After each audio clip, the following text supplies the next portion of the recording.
Hey friends, something clicked for me earlier while I was having breakfast and I wanted to talk about it while it's still kind of fresh. And it's the idea of freedom of thought. And I approached this by thinking about language and thinking about speech and writing and uh, rhythm, vocabulary, intonation, how we speak, how we write. And, as children, when we start learning to speak or learning to write, the only way we can learn is by imitation, right? We follow what other people are saying, and we write the way we read or the what we've according to what we've been taught.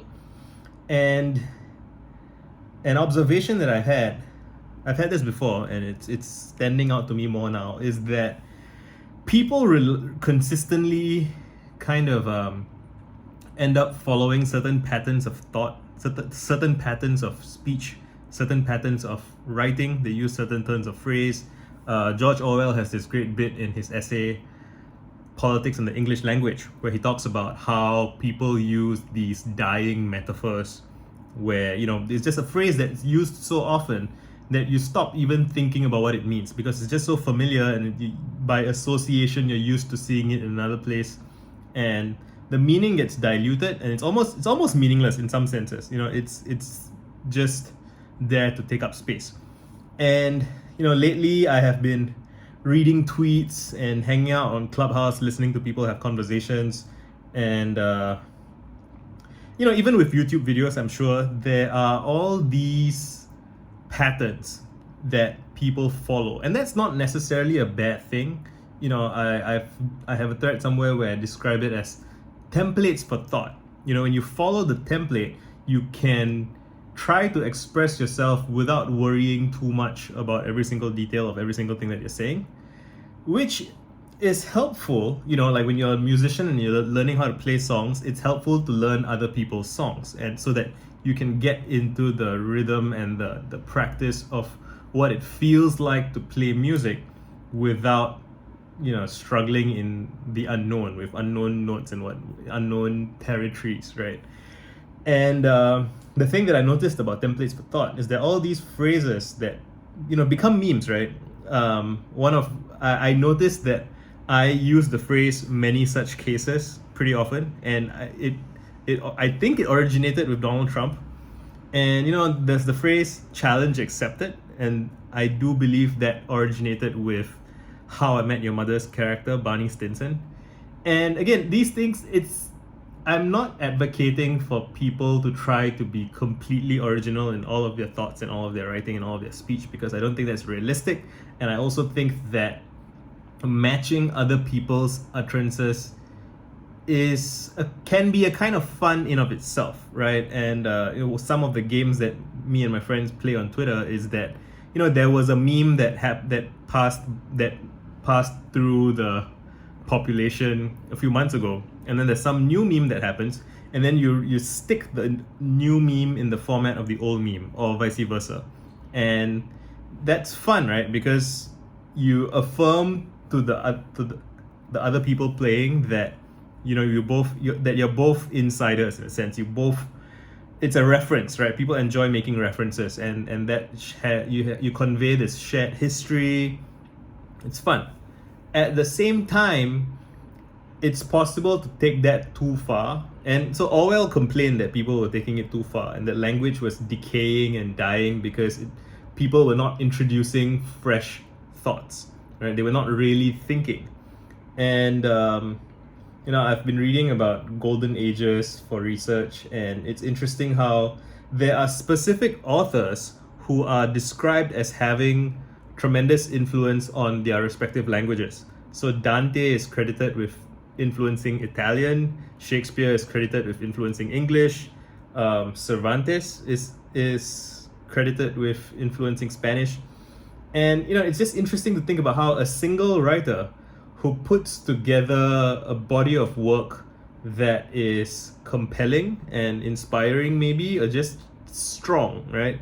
They can shape the way the language evolves, and that influences how people think.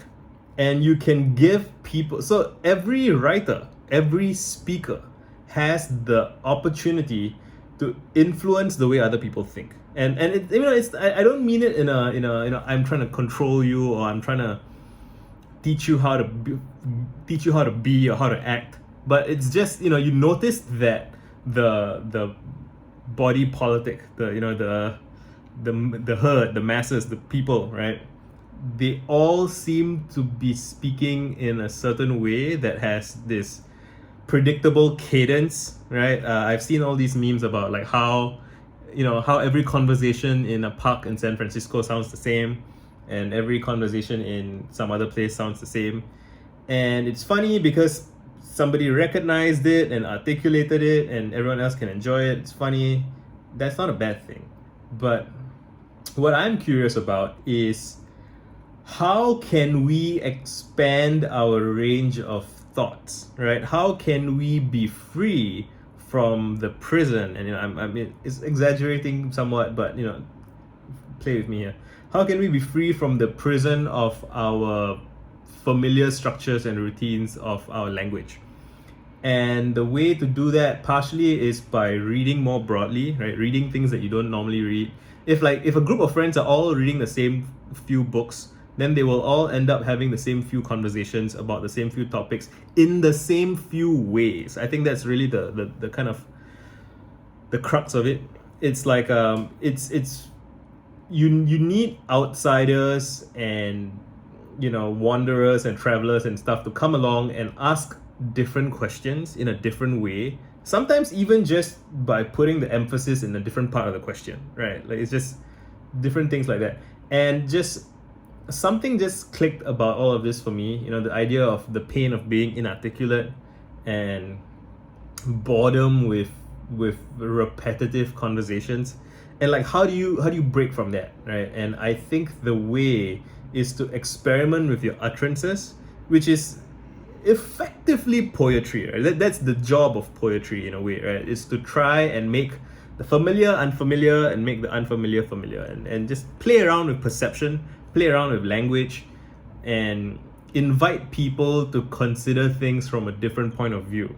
And that is wealth, right? It enriches, it gives people, it's liberating, right? To realize that you don't have to be trapped in this predictable pattern of sub-vocalizations or whatnot. And I find that thinking about this is reinvigorating me, right? It's giving me energy, it's making me excited. It reminds me that, one author, one blog post, one tweet even can be exciting, right? It can invite people to reposition themselves and to look at something differently. It's like music, right? You hear all the music on the radio sounds the same, but like you just need to take a walk in a different direction, melodically or rhythmically or tonally, whatever. You can try something new, try something different.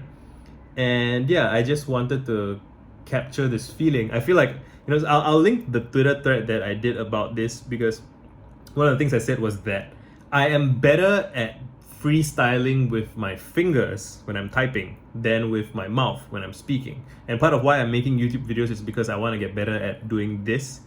And even so, I want to watch this video again and see how it feels, and get better at freestyling verbally as well. Yeah, that's all for now. Thanks for hanging out. Let me know what you think. That's a kind of a template that's forming, right? It's how I'm ending my videos, and it's not necessarily a bad thing, but when something becomes too predictable, you stop thinking, you go on autopilot. And my question is, how do we break from the autopilot to reface the world, right? Done.